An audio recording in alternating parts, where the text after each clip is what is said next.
14 7 வரைக்கும். தம்மிலும் ஒருவனும் தனக்கென்று பிழைக்கிறவனும் இல்லை, ஒருவனும் தனக்கென்று மரிக்கிறவனும் இல்லை. நாம் பிழைத்தாலும் கர்த்தருக்கென்று பிழைத்திருக்கிறோம், நாம் மரித்தாலும் கர்த்தருக்கென்று மரிக்கிறோம். ஆகையால் பிழைத்தாலும் மரித்தாலும் நாம் கர்த்தருடையவர்களாய் இருக்கிறோம்.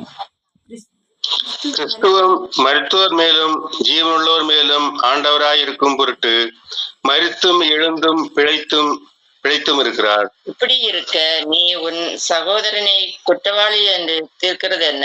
நீ உன் சகோதரனை அற்பமாய் எண்ணுகிறது என்ன?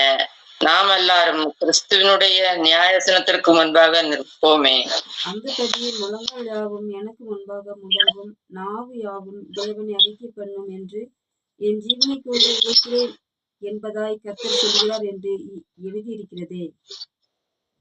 ஆதலால் நம்மில் ஒவ்வொருவனும் தன்னை குறித்து தேவனுக்கு கணக்கு ஒப்புவிப்பான். ஆதலால் நம்மில் ஒவ்வொருவனும் தன்னை குறித்து தேவனுக்கு கணக்கு ஒப்புவிப்பான். எப்படி கணக்கு ஒப்புவிப்பான் அப்படின்னா, ஃபர்ஸ்ட்ல ஆரம்பிச்சது அப்படி இருக்கு.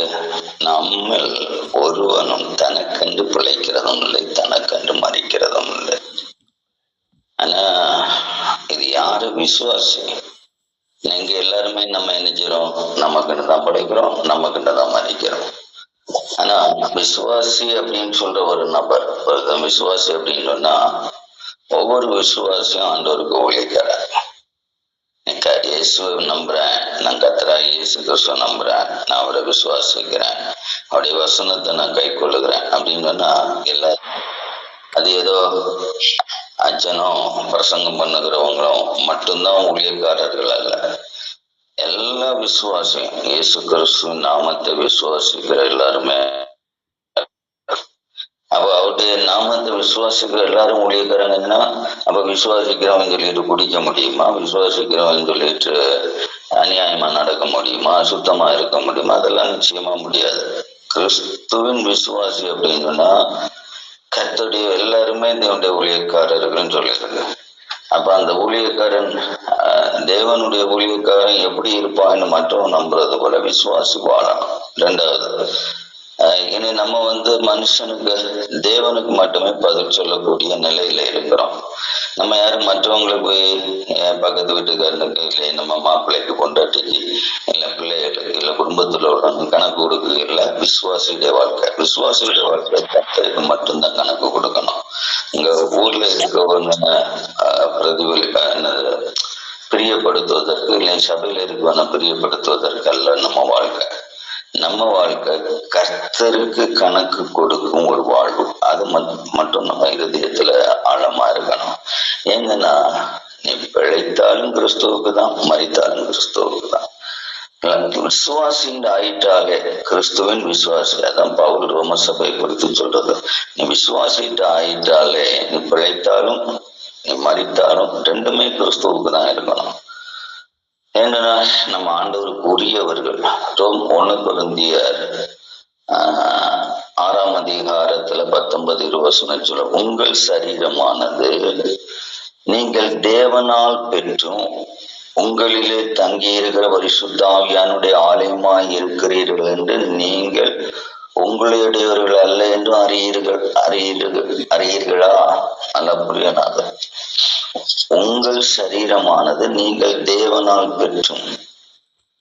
அப்ப தேவனால் பெற்ற சரீரத்துல வியாதி இருக்குமா? தேவனால் பெற்ற சரீரத்துல பலவீனம் இருக்குமா? தேவனால் பெற்ற சரீரத்துல நடுக்கம் இருக்குமா? தேவனால் பெற்ற சரீரத்துல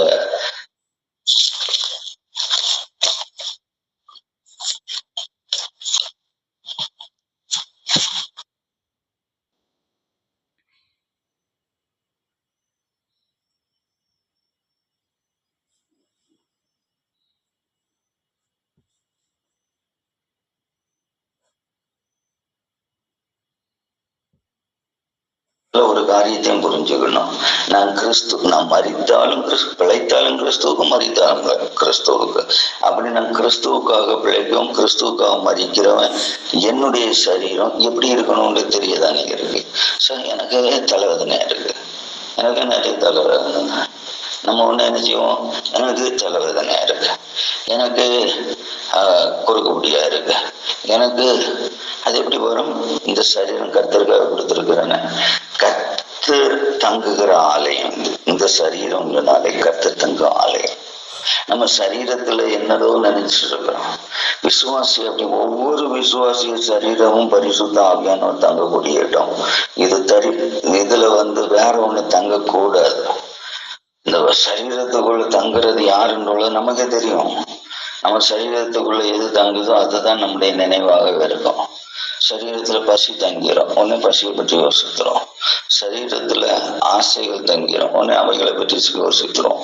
அவங்க புரியணும், நான் தேவனால், நான் பிழைக்கிறது தேவனுக்கு, மறிக்கிறோம் தேவனுக்கு, நான் தேவனால் கிரயத்துக்காக கொல்லப்பட்ட ஒரு நபர் அப்படின்னு உள்ள அந்த கான்சியஸ் ஒவ்வொரு மனுஷனுக்குள்ள இருக்கும் சொன்னா, இந்த உணர்வு நமக்குள்ள இருக்கும் அப்படின்னு சொன்னா, நான் நிச்சயமா சொல்றேன், அவரால் விலை கொடுத்து வாங்கப்பட்ட இந்த சரீரத்துல நோய்களுக்கோ, பேய்களுக்கோ, போராட்டங்களுக்கோ, வியாதிகளுக்கோ, வேதனைக்கோ, கண்ணீருக்கோ, சஞ்சலத்துக்கோ இடமே கிடையாது.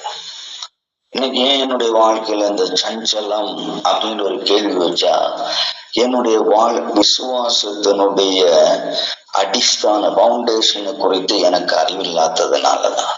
நான் விசுவாசிக்கிற விசுவாசத்தின் அடிஸ்தானம் என்ன? நான் இயேசு கிறிஸ்து விசுவாசிக்கிறவனா இருந்தா நான் பிழைக்கிறதும் சரி, மதிக்கிறதும் கிறிஸ்துவ இருக்கும்போது இந்த சரீரம் அவர் ரத்தத்தாலே விலை கொடுத்திருக்கிறேன் பண்ணி வாங்கப்பட்டிருந்த சரீரத்துல வாசம் பண்ணுகிறது பரிசுத்த ஆவியாகிய தேவன் அவருடைய ஆலயமாயிருக்கிறன்னா, ஐயா எனக்கு சுகம் இல்லைன்னு சொன்னா பெக்க கேடு, ஐயா எனக்கு பயமா இருக்குன்னா அது வைக்க கேடு, ஐயா எனக்கு சஞ்சலமா இருக்குன்னா அது மானக்கேடு. ஏன்னா கிறிஸ்துவின் சரீரம் இந்த கிறிஸ்து வசிக்கிற விசுவாசிகள்.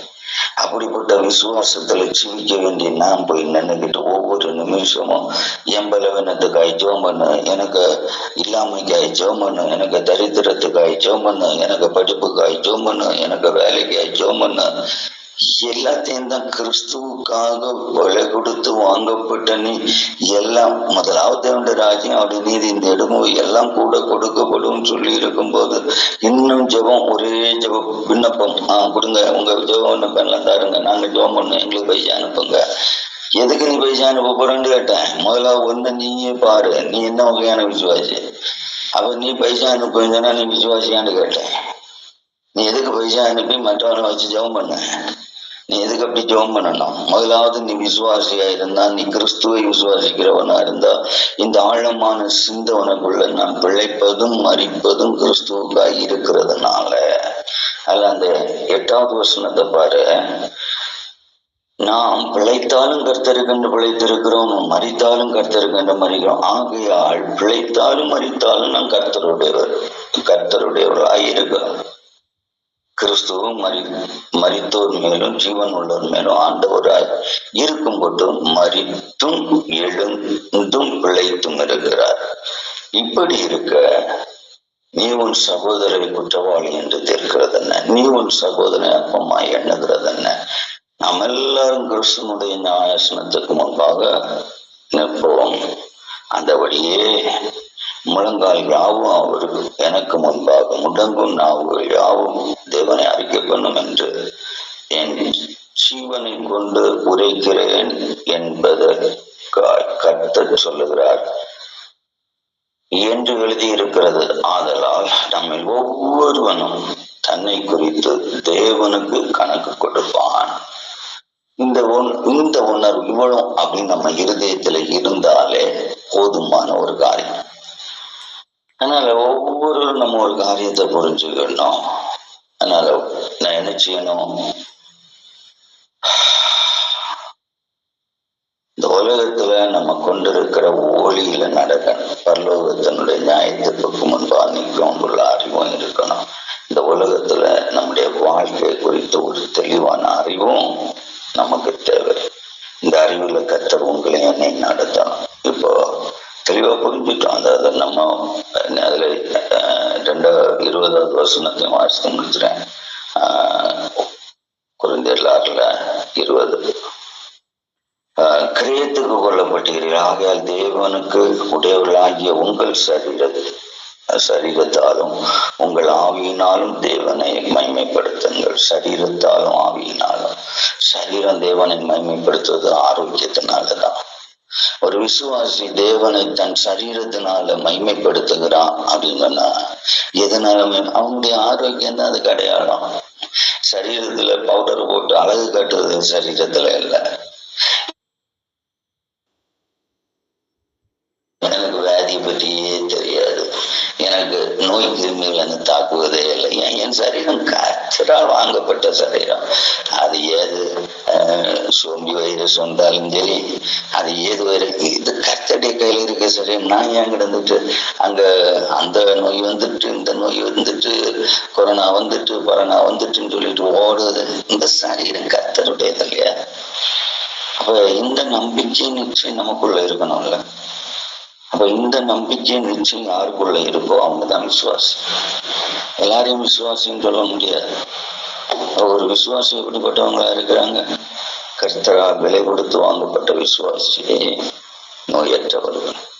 கர்த்தரால் விலை கொடுத்து வாங்கப்பட்ட விசுவாசி பயமற்றவர்கள். கர்த்தரால் விலை கொடுத்து வாங்கப்பட்ட கர்த்தருடைய இரத்தத்தாலே விலை கொடுத்து கிரயம் பண்ணப்பட்ட ஒரு விசுவாசி சஞ்சலமற்றவர்கள். ஐயோ நாளை எப்படி வாழும், ஐயோ நாளை எப்படி வாழும், எனக்கு ஜெபம் பண்ண நான் கொஞ்சம் ரூபாதாரேன். கர்த்தரால் விலை கொடுத்து வாங்கப்பட்ட விசுவாசி. நீ எதுக்கு ரூபா கொடுத்த மட்டும் ஜெபம் பண்ண வச்ச? நீ ஜெபம் பண்ணுக்கு வேண்டி ரூபா கொடுத்தேன்னு சொன்னா நீ சபிக்கப்பட்டா, அது மட்டும் சொல்லிடுறேன். அது யாரா இருந்தாதான் தெரியும். அதாவது சிலர் காணிக்க கொடுக்க எதுக்கு வேண்டிய தெரியுமா? என்ன அவங்க என்ன செய்யணும்? எனக்காக ஜெபம் பண்ணணும். நீ காணிக்க விட கர்த்தருக்கு கொடுக்கணும். நீ இவன் ஜெபம் பண்ணுவான், அவன் ஜெபம் பண்ணுவான், அவன் ஜெபம் பண்ணுவான்னு கொடுத்தேன்னு சொன்னா ஐயோ நீ பாவம் பரிதாபமாயிரும் உனக்கு. நான் இந்த வாழ்க்கையில கொஞ்சம் ஆண்டோடைய சமூகத்துல ஒப்பு கொடுத்து தியானித்து சிந்தித்து வாட் கைண்ட் ஆஃப் பிலீவர் ஆம் ஐ? ஆண்டவர் எந்த வகையான விசுவாசினா? உம்மாலே விலை கொடுத்து வாங்கப்பட்ட ஒரு விசுவாசி. பிழைத்தாலும் உமக்கு, மரித்தாலும் உமக்கு. அதனால நியாயத்திற்குள் நிச்சய நாள்ல கணக்கு கொடுக்காம இருக்க நான் எப்படி வாழணுமோ அப்படிப்பட்ட ஒரு வாழ்வு எனக்கு தாருன்னு சொல்லி செபிப்போம். கர்த்தர் தாமே இந்த வார்த்தைகள்னால நம்முடைய இருதயத்தை தேற்றுவாராக. செபிப்போம்.